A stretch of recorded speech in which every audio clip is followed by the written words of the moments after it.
Saritha S നായരെ എറണാകുളത്ത് നിന്ന് തിരുവനന്തപുരത്തേക്ക് കൊണ്ടുപോകുമ്പോൾ പുതുപ്പള്ളി വഴി കൊണ്ടുപോയത്രേ. അവിടെ ഒരു എ ഗ്രൂപ്പ് നേതാവ് രക്ഷിക്കണമെന്ന് പറയാൻ കാത്തുനിന്നുവെന്നും അസൂയക്കാർ പറയുന്നു. ആഭ്യന്തരമന്ത്രി തിരുവഞ്ചൂർ രാധാകൃഷ്ണൻ അല്ലാത്തതിനാൽ സംഗതി നാട്ടിൽ ഉടൻ തന്നെ പാട്ടായി. ചെന്നിത്തല അന്വേഷണത്തിന് ഉത്തരവിടുകയും ചെയ്തു. പുതുപ്പള്ളി വഴി പോയതിനെ സംബന്ധിച്ച് ഞാൻ ADGP ഇന്റലിജൻസിന്റെ കയ്യിൽ നിന്ന് റിപ്പോർട്ട് വാങ്ങി. ഞാൻ നിയമസഭയിൽ അക്കാര്യം പറഞ്ഞതുമാണ്. ഇന്ന് എല്ലാ മാധ്യമങ്ങളും വന്നിട്ടുണ്ട്. ഈ സരിതാ നായരുടെ എറണാകുളം കോടതിയിൽ ഒരു കേസുണ്ടായിരുന്നപ്പോഴാണ് അവരെ കൂട്ടി തിരുവനന്തപുരത്തെ അട്ടക്കുളങ്ങര ജയിലിൽ നിന്ന് എറണാകുളത്തേക്ക് പോയത്. അന്ന് ഹോട്ടൽ ബന്ദായിരുന്നു. കൂടെ ഉണ്ടായിരുന്ന 3 പോലീസുകാർ വീട്ടിൽ നിന്ന് അവർ ഭക്ഷണപ്പൊതി കരുതിയിരുന്നു. തിരിച്ചു വരുന്ന വഴി അവരെ പാലാ റൂട്ടിലാണ് കൊണ്ടുവന്നത്.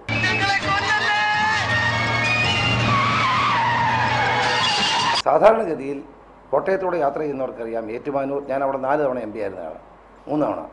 കോട്ടയം, ഏറ്റുമാനൂർ, കോട്ടയം, ചങ്ങനാശ്ശേരി 3 സ്ഥലങ്ങളിലും ഹൈ ട്രാഫിക് ജാമുള്ള സ്ഥലമാണ്.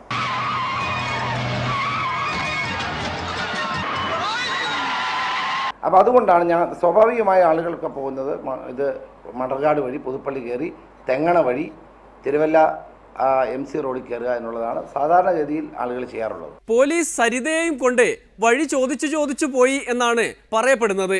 പുതുപ്പള്ളി വഴിയായത് കാരണം എങ്ങോട്ടുള്ള വഴി എന്ന് പ്രത്യേകം ചോദിക്കേണ്ടല്ലോ. പ്രതിപക്ഷത്തിനും ഇരിക്കപ്പൊറുതിയില്ലാതായി.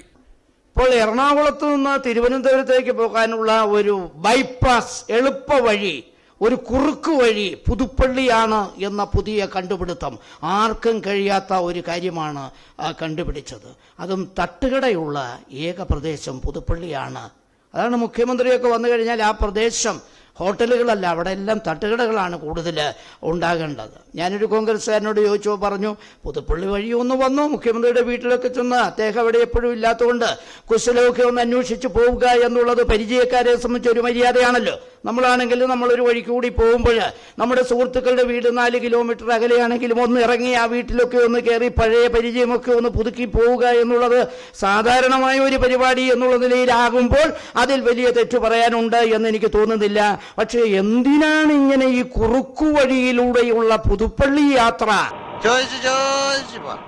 പല യാത്രകളുണ്ട്. ദണ്ഡി യാത്ര മുതൽ ഇങ്ങോട്ട് വന്ന് നമ്മൾ തീർത്ഥയാത്രകളൊക്കെ നടത്താറുണ്ട്. പക്ഷെ പുതുപ്പള്ളി യാത്ര എന്തിനാണെന്ന് ഇപ്പോഴും ദുരൂഹമായ സാഹചര്യത്തിൽ നിലനിൽക്കുകയാണ്. അതിന് പലതും പല അഭിപ്രായമാണ്. അപ്പോൾ ഡ്രൈവർ അങ്ങോട്ട് തിരിച്ചു, ഡ്രൈവർ പിന്നെ ഇങ്ങോട്ട് തിരിച്ചു. അപ്പോൾ ഡ്രൈവർ പറഞ്ഞ അതിലേ പോയാൽ എൻ്റെ എളാമ്മയുടെ വീട്ടിലൂടെ കയറി പോകാം എന്ന് പറഞ്ഞപ്പോൾ പിന്നെ അതിലേ കയറി. അങ്ങനെയൊക്കെ കൊണ്ടുപോകാവുന്ന ഒരു പ്രതിയാണോ സരിത?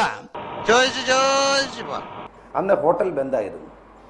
കൂടെ ഉണ്ടായിരുന്ന 3 പോലീസുകാർ വീട്ടിൽ നിന്ന് അവർ ഭക്ഷണപ്പൊതി കരുതിയിരുന്നു. ചെന്നിത്തലയ്ക്ക് സോളാർ കേസുമായി അധികം ബന്ധമില്ല. പുതിയ ആളെന്നുള്ള നിലയിൽ അദ്ദേഹം അത് പഠിച്ചുകൊണ്ടിരിക്കുകയാണ്. ഇങ്ങനെയാണെങ്കിൽ പഠിക്കേണ്ട ഒരു കാര്യമില്ല. പഠിക്കാതെ തന്നെ മുഴുവൻ കാര്യങ്ങളും ഇപ്പോൾ വെളിച്ചത്ത് വന്നുകൊണ്ടിരിക്കുകയാണ്. തട്ടിപ്പുകാരുടെ വഴി ഏത് എന്ന് ചോദിച്ചാൽ പുതുപ്പള്ളി. ഇതാ തട്ടിപ്പുകാരെ ഇതിലേ എന്ന് പറഞ്ഞ് ഒരു ആരോ ബോർഡ് കോട്ടയത്ത് നിന്ന് പുതുപ്പള്ളിയിലേക്ക് വെക്കേണ്ടതായ ഒരവസ്ഥ ഇന്ന് സംജാതമായിരിക്കുന്നു എന്ന് പറഞ്ഞാൽ അതൊരു കുറ്റപ്പെടുത്തലായി കേരള ജനത കണക്കാക്കും എന്ന് ഞാൻ വിചാരിക്കുന്നില്ല. പുതുപ്പള്ളി വഴി പോയതിനെ സംബന്ധിച്ച് പുതുപ്പള്ളി വഴിയെ പറ്റിയിട്ട് പുതുപ്പള്ളി വഴി എളുപ്പമായിട്ട് ചിത്രീകരിക്കുന്ന പോലീസിന്റെ കാര്യങ്ങളെ സംബന്ധിച്ച് പുതുപ്പള്ളി വഴി പോയതിനെ സംബന്ധിച്ച് ചില കോടതികൾ ഇപ്പോൾ നടത്തിയിട്ടുള്ള പരാമർശനം നിങ്ങളുടെ ശ്രദ്ധയിൽ എന്തുകൊണ്ടോ വരുന്നില്ല. സരിതയ്ക്ക് എത്ര സാരിയുണ്ട് എന്ന് സർക്കാരിനോട് ചോദിച്ചിരിക്കുകയാണ് ഹൈക്കോടതി. മാത്രമല്ല സാരികളുടെ എണ്ണമെടുത്ത് അവയെല്ലാം പിടിച്ചെടുക്കണമെന്നും ഉത്തരവുണ്ട്. പുതുപ്പള്ളി വഴിയുള്ള പോക്കൊക്കെ കണ്ടപ്പോൾ കോടതി ചോദിച്ചു പോയതാകാനേ വഴിയുള്ളൂ. ഒരിടവേള കൂടി, അത് കഴിഞ്ഞ് അച്ഛന്റെ മകൻ. മൊബൈൽ ഫോണിൽ ബെല്ലടിക്കണ്ടെങ്കിൽ മൻമോഹൻ മോഡിൽ ഇടണമെന്നാണ് നമ്മുടെ ഒരു കൊച്ചനായ